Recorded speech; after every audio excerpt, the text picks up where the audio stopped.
और अगर कोई इंसान उस बात को गलत समझे या कोई और अल्लाह की तरफ से अपने नबी, वली या नबूवत का ऐलान करे तो वो सरीहन झूठा और गलत है, बल्कि काफिर है। नबी सल्लल्लाहु अलैहि वसल्लम के आखिरी नुज़ूल में अल्लाह ने दीन को मुकम्मल कर दिया। इंसानियत को जीने के क़वानीन और तौर तरीक़े अल्लाह ने नबी और कुरान की बदौलत हमें सिखा और बता दिए।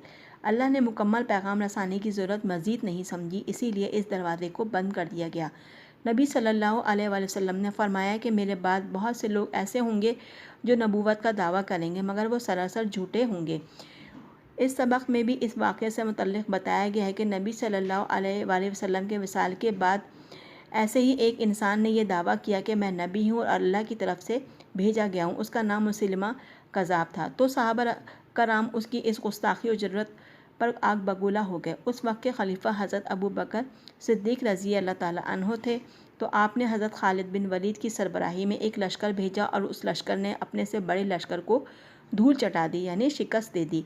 तारीख़ में इस जंग को जंग यमामा कहते हैं।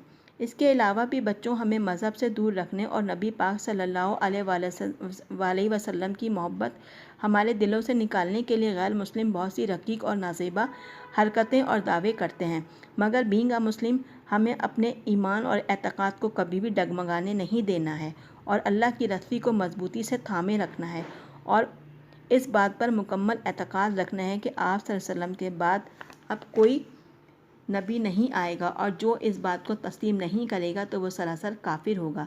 मुझे उम्मीद है कि आप अच्छे तरीके से अक़ीदा ख़त्म नबूवत के बारे में समझ गए होंगे। अब सफ़ा नंबर 11 देखिए, यहाँ एक सवालिया निशान बना है, हम इसे पढ़ते हैं। मुसैलिमा कज़्ज़ाब के लोग भी ख़ुद को मुसलमान ज़ाहिर करते थे। जंग यमामा में जब सहाबा कराम ने उन पर हमला किया तो उनका नारा भी अल्लाहु अकबर था।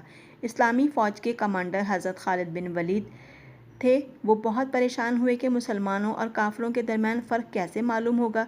दोनों तरफ से अल्लाहु अकबर के नारे बुलंद हो रहे थे। आप रज़ी अल्लाह ताला अन्हो ने मुसलमानों को हुक्म दिया कि वह अपना नारा या मोहम्मदा बना लें। बच्चों, इसमें हमें ये बात समझाई और बताई जा रही है कि वो मकरूह इंसान जिसने आप सल्लल्लाहु अलैहि वसल्लम के विसाल के बाद नबूवत का दावा किया था, तो उस गुरूह के लोग भी अपने आप को मुसलमान ज़ाहिर करने के लिए अल्लाहु अकबर का नारा लगाते थे। तो हज़रत खालिद बिन वलीद इस बात से परेशान हो गए कि मुस्लिम और काफिर के फ़र्क को कैसे जानें। तो उन्होंने अपने लश्कर के साथियों को हुक्म दिया कि वो अपना नारा या मोहम्मदा बना लें। आगे देखिए सफ़ा नंबर 12 पर, यहाँ सबक के आखिर में दर्ज है, सोचें और बताएं कि अल्लाह ने कुरान की हिफाजत का ज़िम्मा क्यों लिया। तो प्यारे बच्चों, इसका जवाब आप लोगों को पता होगा कि कुरान मजीद से पहले जितनी भी आसमानी किताबें तौरात, ज़बूर, इंजील नाजिल हुई थीं, उन सब में अपनी मर्ज़ी के मुताबिक रद्दो बदल किया गया और असलियत को मस्ख़ करने की कोशिश की गई। इसलिए कुरान पाक की हिफाजत का ज़िम्मा अल्लाह ताला ने ख़ुद अपने ज़िम्मे ले लिया और कहा कि इसमें क़यामत तक कोई रद्दो बदल नहीं किया जा सकता और आज तक कुरान जूँ का तू मौजूद है। तो बच्चों, यहाँ हमारे सबक की अंडरस्टैंडिंग मुकम्मल हो गई है। अब हम इसके दरमियान में आने वाले मुश्किल अल्फाज पढ़ लेते हैं। आप भी तवज्जो से सुनिए।